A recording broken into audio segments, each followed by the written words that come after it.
Revelation 5 talks about the one who is worthy to open the book. In chapter 5 and verse 1, we read about the opening of this book, this heavenly book, and it's debated as to what exactly the book is. There are a number of heavenly books in other Jewish documents like Jubilees and First Enoch and so on.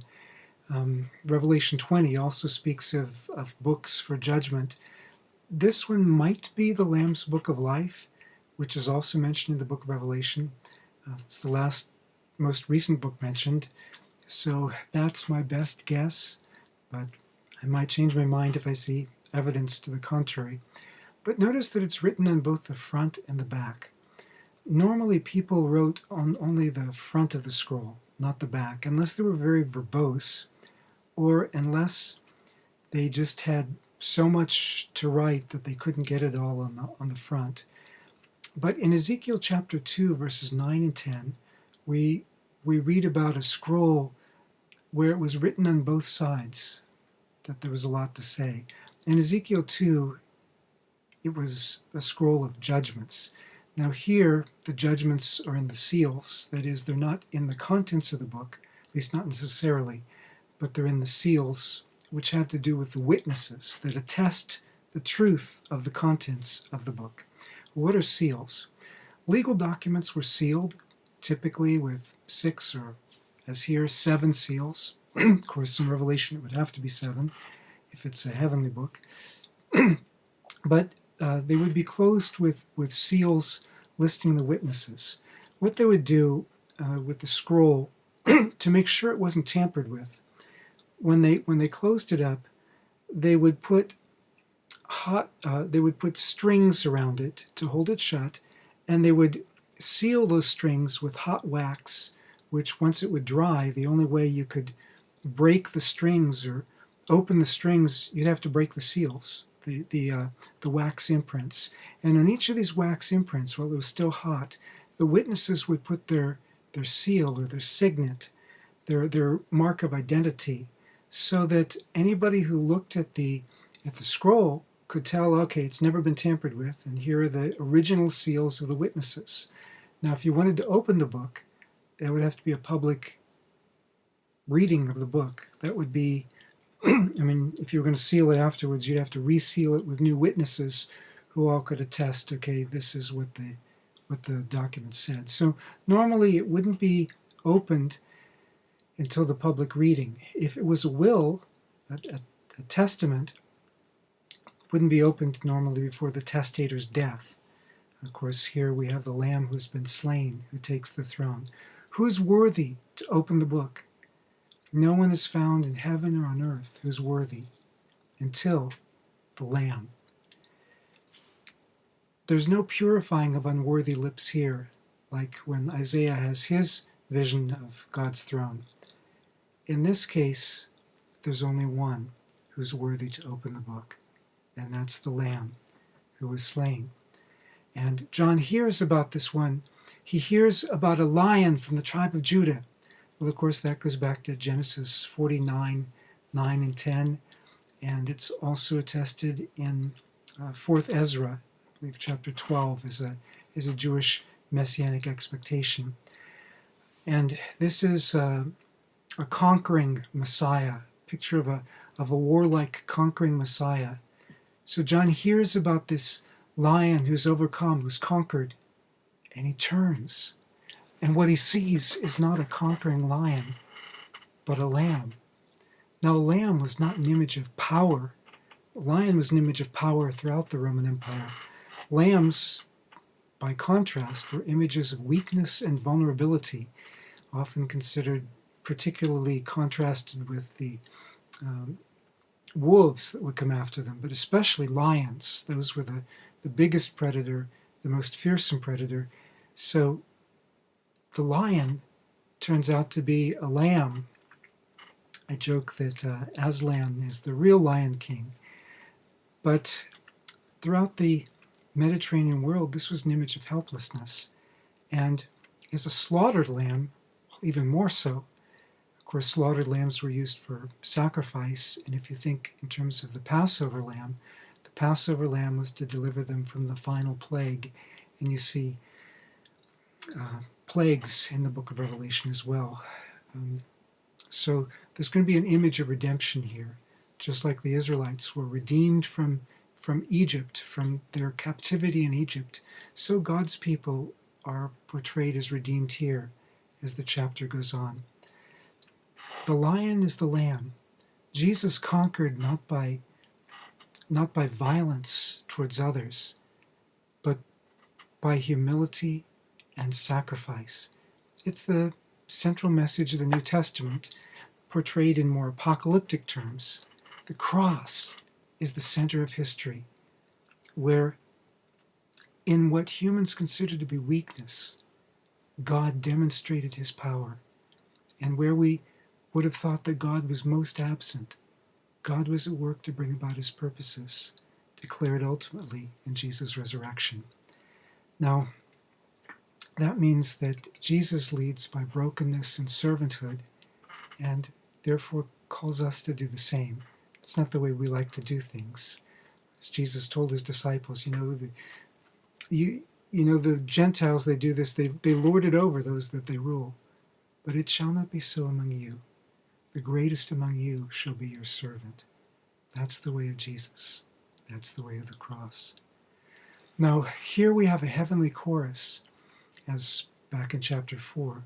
But the heavenly chorus here praises not the Father, but the Lamb, although in Jewish texts, the only one worthy of praise, ultimately, was God. Again, depicting Jesus as divine, coming in human weakness, but in the power of God. And the Lamb not only is worship, that is a sacrifice here, but he also receives worship. Well, we have hymns of redemption here, just like Jewish people at Passover would sing the Hallel, Psalms 113 through 118, as commemoration of redemption from the land of Egypt. But here, it's by the blood of a new Passover lamb, chapter 5 and verse 9. And by his blood, he's made for himself a kingdom and priests. Well, that's Exodus chapter 19, verses 4 through 6. In Exodus chapter 19, God had redeemed Israel from the land of Egypt, from their slavery there, and made them a kingdom of priests. But look at this. He says he's redeemed us from all peoples, from every nation and tribe and language. Now, we have all been brought into God's people. We've all been welcomed into God's people. Now, when they thought of the biblical world, what kind of peoples did they think of? Well, of course, they thought of the Mediterranean world, but also Eastern Africa, Western Asia, beyond the Mediterranean. They also knew of China. They had trade in silk with China and some other goods with elsewhere in the East, with India, with the Arabian Peninsula, with East Africa, even as far south as Tanzania. There's been a bust of Caesar found as far south as Tanzania. There's a 2-year round-trip voyage there. 2nd century, there were Roman traders that went as far as what is now Vietnam and were led from there northward into the court of the Emperor of China, who then was ruling Vietnam. And so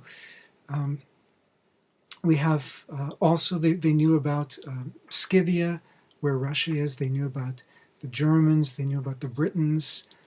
If Thule is Iceland, as some think, they may have known as far west, northwest as Iceland. It was inconceivable in human terms that all these peoples would be evangelized. And yet, here it speaks of every tribe and people and nation before God's throne. Imagine. And 100 years ago, this may have seemed more far-fetched than it seems today. And yet, look at what's happened. I mean, 100 years ago, my wife's country, the Republic of Congo, was maybe, well, at the beginning of the 20th century, was maybe 2% Christian. Now it's about 90% Christian. That's not mean, not all really committed, living for God Christians, but still, I mean, from 2%, that's quite a change.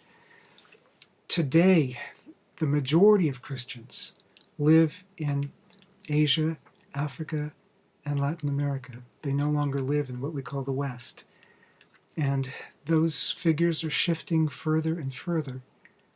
God is seeing to it that all peoples will be represented before his throne, because God loves all peoples. He cares about all peoples, and he wants us to do the same. I mean, even here in the West, look at our cities where God is sending people from countries where missionaries aren't allowed to go, but these people can be our neighbors. We can share Christ's love with them. Wherever we are, we can find ways to share Christ's love with all peoples, and that's true in a lot of other nations as well.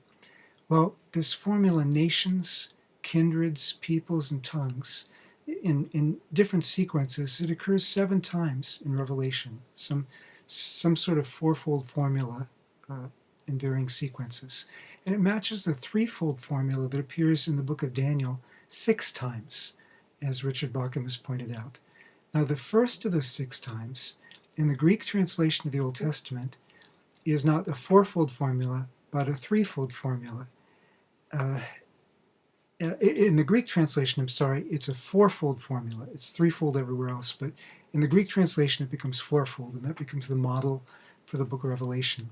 Now, in some of those passages, in both Daniel and in the book of Revelation, it's the world's multiculturalism. It's people from every people group having to submit to the beast's kingdom, or in Daniel, having to bow down and worship the golden image that Nebuchadnezzar had set up. It's imperialism. It's something imposed on peoples by evil empire, or by maybe peer pressure and just having to blend into the values around us. But also, both in Daniel and in the book of Revelation, there's a divine multiculturalism, the multiculturalism of God's kingdom, of people willingly giving their obedience to the Lamb. Daniel chapter 7, it is a depiction of every people and nation and tongue worshiping the Son of Man who comes to reign. There are these 4 beasts representing these 4 evil empires, and after these beasts, these different animal figures, you've got the one like a Son of Man coming to reign. And in Revelation also, you have people from all peoples worshiping the Lamb. Now, as you can imagine, for people who are very nationalistic in an ethnocentric way, not just loving their country, I'm not talking about that, but being ethnocentric and rejecting other peoples, that can be a problem. And some of them don't like any kind of multiculturalism. But heaven is going to be multicultural. And if we are Christ's people with one Lord, one King over all of us, then we need to be loving one another. We need to be united with one another. And we need to care. The Lamb shed his blood for all these peoples. And we need to care that all these peoples are represented before God's throne and make special efforts to that end. Now, in 5:11, literally it says 10,000 times 10,000. That's taken also from Daniel 7, from Daniel chapter 7, verse 10, referring again to those coming before the throne. 10,000 times 10,000. That was basically the most extravagant way you could speak of a high number in Greek. Myriadoi, myriads of myriads, 10,000s of 10,000s, which is millions of millions. It was a Greek way of saying innumerable. Now, what we see is a multicultural multitude before God's throne. God created diversity. He wants all peoples represented before him. And he paid the price of his own blood, to redeem us from all peoples, to make us a kingdom of priests. So let's lift our voices together and worship the Lord together.